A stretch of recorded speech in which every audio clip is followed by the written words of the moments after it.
Jonny Quest. Como eu já falei uma cacetada de vezes, Jonny Quest deveria ter um remake ou um reboot, porque a Hanna-Barbera, a Cartoon Network no caso, está desperdiçando o potencial de Jonny Quest. Imagina uma série com uma pegada bem mais aventura, exploração, tesouros, numa pegada bem Indiana Jones, com uma pitada de Scooby-Doo Mistério S.A. Caraca, ia ser demais essa mistura. Liga da Justiça, não desmerecendo o Liga da Justiça Action, que eu particularmente gosto, apesar de geral não gostar muito, mas ele tá longe de ser igual a Liga da Justiça do Bruce Timm e do Paul Dini. Pode ser saudosismo falando, pode ser eu sendo aquele velho chato que reclama na minha época era melhor, mas cara, eu sinto muita falta de um desenho com essa pegada do Liga da Justiça, que a criança assiste, mas o adolescente, o adulto também se diverte e pega outras referências que uma criança não poderia pegar por causa da sua vivência de mundo. E na minha opinião, eu faria mais ou menos igual foi a primeira temporada de Vingadores, os super-heróis mais poderosos da Terra. Apresentaria os super-heróis que vão compor a Liga da Justiça, depois eles se unem para derrotar uma ameaça maior.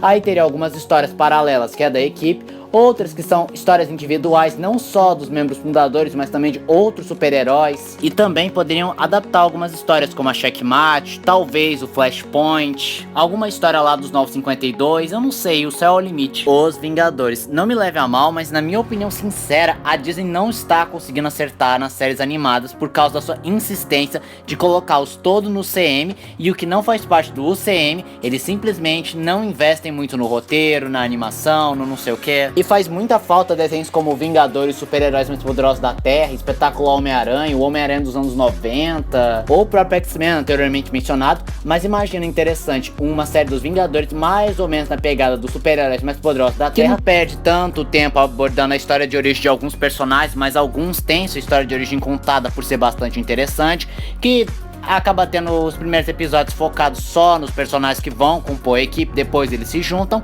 e ainda poderia abordar alguns arcos como Vingadores contra os X-Men, Guerra Silenciosa, Guerra Civil, Guerras Secretas. Freakazoid, pode parecer loucura da minha parte, mas Freakazoid com certeza é o desenho que poderia passar hoje em dia, e ele faria mais sucesso hoje do que lá na época, muito porque ele tinha uma linguagem meio anárquica, hipertexto, multimídia, repleto de cultura pop, quebra da quarta parede, e cara, isso é um prato cheio pra geração de hoje em dia, que tudo é meme, tudo é multimídia, hiperlink, underground, e as referências à cultura pop e fanservice são muito bem-vindas e são apreciadas. Os Cavaleiros do Zodíaco, ou Saint Seiya, apesar de ser um dos animes mais aclamados, principalmente pelo pessoal dos anos 80, 90 e um pouco do início dos anos 2000, quem assistiu no Cartoon Network,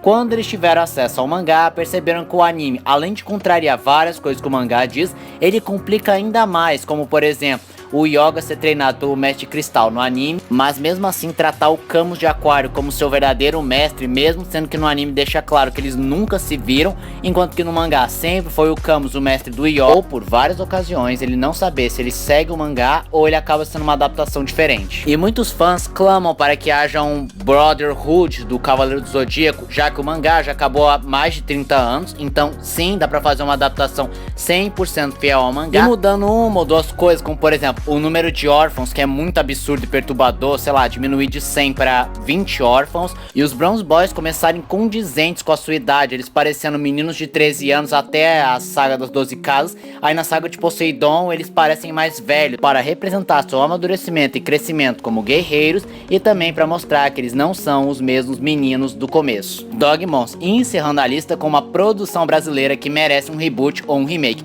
Dogmons, ele surgiu na época da febre dos Mons, principalmente Pokémon e Digimon, em que seu criador queria fazer uma versão de Pokémon e Digimon, só que com o contexto e identidade do Brasil, mas ele acabou não sendo bem sucedido porque a Embraer parou de financiá-los, e ele continuou como uma HQ, apesar de também não ter dado tanto sucesso, mas ele merece uma segunda chance em animação, por duas razões. Por não estamos mais na febre dos Mons, e Pokémon agora quem assiste é somente Barbie, nós crianças de hoje em dia, e Digimon nem vem pro Brasil, seria uma boa pedida. Na realidade, não soaria nem um pouco oportunista. Em segundo lugar, pelo fato de Irmão do Jorel ter aberto várias portas, mostrando que o Brasil também sabe fazer animação de qualidade. Isso mostra que se tentar de novo, possivelmente o público vai amar. E se caso acontecesse esse reboot e remake, eu particularmente gostaria que fosse o design das HQs, muito porque o design da Embraer é muito pobrinha e genérica, enquanto as HQs é épico pra caramba. E esse foi o vídeo de hoje. Se você gostou do vídeo, se inscreve no canal, compartilha o vídeo, comente, dê o seu like,